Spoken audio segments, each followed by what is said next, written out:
Likuifaksi merupakan fenomena hilangnya kekuatan lapisan tanah akibat tegangan air pori yang timbul akibat beban siklis atau getaran. Getaran yang dimaksud dapat berupa getaran yang berasal dari gempa bumi maupun yang berasal dari pembebanan cepat lainnya. Ketika mengalami getaran tersebut, sifat lapisan tanah berubah menjadi seperti cairan sehingga tak mampu menopang beban bangunan di dalam atau di atasnya. Likuifaksi biasanya terjadi pada tanah yang jenuh air, di mana seluruh rongga-rongga dari tanah tersebut dipenuhi oleh air. Sebelum terjadinya gempa bumi, tekanan air pada suatu tanah secara relatif rendah. Namun setelah menerima getaran, tekanan air dalam tanah meningkat sehingga dapat menggerakkan partikel-partikel tanah dengan mudah. Setelah digerakkan oleh air, maka partikel tanah tidak memiliki lagi kekuatan atau daya dukung, sehingga daya dukung tanah sepenuhnya berasal dari tegangan air pori. Pada kondisi ini, tanah sudah berbentuk cairan yang tidak lagi memiliki kestabilan. Sebaliknya, tangki-tangki yang berada di dalam tanah akan mengapung dan muncul ke permukaan tanah. Adapun proses terjadinya likuifaksi, yang mana selama gempa bumi, tegangan geser siklik yang disebabkan oleh rambatan gelombang geser menyebabkan pasir lepas bereaksi dan menghasilkan tekanan air pori yang meningkat. Akibat gelombang siklik yang terjadi begitu cepat, air pada tanah tidak mampu keluar. Meningkatnya tekanan air pori menyebabkan aliran air ke atas permukaan berupa semburan lumpur atau pasir. Tekanan air pori meningkat karena tanah yang bergerak mengakibatkan air mengalir ke atas dan mengubah pasir dari fase padat menjadi fase cair. Pasir dengan kepadatan sedang sampai lepas dan memiliki elevasi muka air tanah yang tinggi, saat tidak ada getaran tanah akan stabil karena partikel tanah pasir saling mengunci atau interlocking. Ketika terjadi gempa, volume tanah cenderung menyusut dan mengakibatkan peningkatan pada tekanan air pori, sehingga kuat geser efektif tanah akan menurun. Pasir yang jenuh air akan mengisi ruang antar partikel sehingga kekuatan interlocking antara partikel hilang. Setelah terjadi likuifaksi, tekanan air pori berlebih akan mulai terdisipasi. Lamanya waktu tanah tetap dalam keadaan cair bergantung pada dua faktor utama, yaitu durasi getaran akibat gempa bumi dan kondisi drainase dari tanah yang terlikuifaksi. Semakin lama dan kuat tegangan geser siklik akibat gempa, maka semakin lama likuifaksi terjadi. Ketika proses likuifaksi selesai, tanah dapat kembali memadat dan amblas atau kemungkinan tidak sempat untuk memadat. Salah satu fenomena yang terjadi di Indonesia terkait dengan bencana likuifaksi ini, yakni likuifaksi yang terjadi pada Palu pada tahun 2018, di mana gempa bumi yang terjadi di Sulawesi Tengah pada tahun 2018 telah memporak-porandakan sejumlah tempat di wilayah tersebut. Menurut BMKG, pada tahun 2018 mencatat bahwa gempa berkekuatan 7,4 skala Richter dengan kedalaman 11 km dan berpusat di 26 km utara Donggala, Sulawesi Tengah, merupakan akibat aktivitas sesar Palu Koro. Aktivitas tersebut berupa deformasi struktur sesar dengan arah mendatar. Adanya aktivitas ini menimbulkan adanya tsunami yang melanda kota Palu yang berada di Teluk Palu. Tidak hanya tsunami, deformasi struktur sesar juga menyebabkan likuifaksi di daerah Petobo dan Balaroa. Hasil penelitian Tim Pusat Studi Gempa Nasional tahun 2018 mengungkap bahwa adanya likuifaksi di daerah Petobo dan Balaroa ditunjukkan dengan adanya tumpukan tanah yang sudah membeku dan teralirkan membentuk gundukan tanah yang sudah bercampur dengan material lainnya. Gundukan-gundukan tanah tersebut membentuk pola gerakan dari arah timur ke arah barat.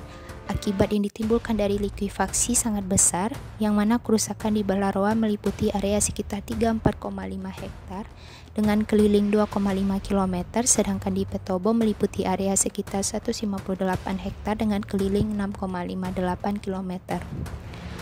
Pergeseran dan perubahan bidang tanah pada zona likuifaksi secara umum memiliki pola yang sama, yaitu perubahan batas-batas fisik bidang tanah yang sebagian besar tidak bisa teridentifikasi lagi. Dari hasil interpretasi citra terhadap sejumlah sampel bidang tanah, ditemukan 4 kategori kondisi fisik bidang tanah sebagai berikut.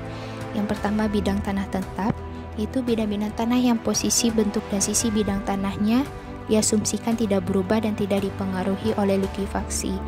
Lalu yang kedua, bidang tanah berubah sisi, yaitu pergeseran beberapa titik batas bidang tanah yang berakibat pada perubahan bentuk bidang tanah. Lalu yang ketiga, bidang tanah bergeser, yaitu bidang-bidang tanah yang mengalami perubahan atau pergeseran secara menyeluruh.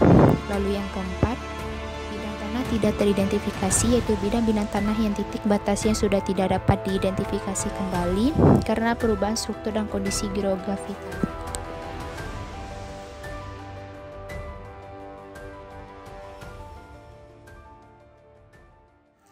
Perencanaan rekonstruksi batas dan relokasi hunian akibat likuifaksi Palu direncanakan berdasarkan akibat dampak yang ditimbulkan dari bencana tersebut. Rekonstruksi batas dipilih karena akibat likuifaksi menimbulkan adanya pergeseran batas-batas tanah, dan relokasi hunian dipilih karena hampir seluruh pemukiman masyarakat rusak akibat likuifaksi Palu, sehingga kegiatan relokasi dan rekonstruksi batas sudah tepat dilakukan sebagai upaya atau kegiatan pasca bencana likuifaksi di Kota Palu. Kemudian terkait solusi yang dapat dilakukan terhadap bencana likuifaksi Palu, yang pertama itu ada kebijakan dan strategi pemulihan dan pembangunan. Hal ini bisa dalam bentuk mengidentifikasi data dan informasi lengkap untuk mendukung proses rehabilitasi dan rekonstruksi, memberikan lokasi atau kawasan untuk upaya relokasi baru yang lebih aman berdasarkan hasil kajian geologi dengan mempertimbangkan potensi bahaya bencana, lalu menetapkan dan menerapkan pembangunan berbasis mitigasi risiko bencana kawasan pemukiman, membantu penyediaan atau pembangunan perumahan dalam jangka waktu yang singkat dan mempermudah proses administrasi dalam kepemilikan lahan, memprioritaskan pembangunan sarana dan prasarana serta sistem transportasi dan komunikasi yang lebih baik untuk memenuhi kebutuhan dasar masyarakat. Lalu untuk poin yang kedua ada penataan ruang wilayah dan kawasan rawan bencana, di mana poin ini meliputi merencanakan struktur dan pola ruang berbasis mitigasi risiko bencana, perlibatan peran serta masyarakat secara luas yang memperhatikan karakteristik budaya dan agama, lalu mempersiapkan sistem peringatan dini dan jalur evakuasi serta infrastruktur penyelamatan yang mendukung sebagai upaya penyelamatan terhadap ancaman bencana.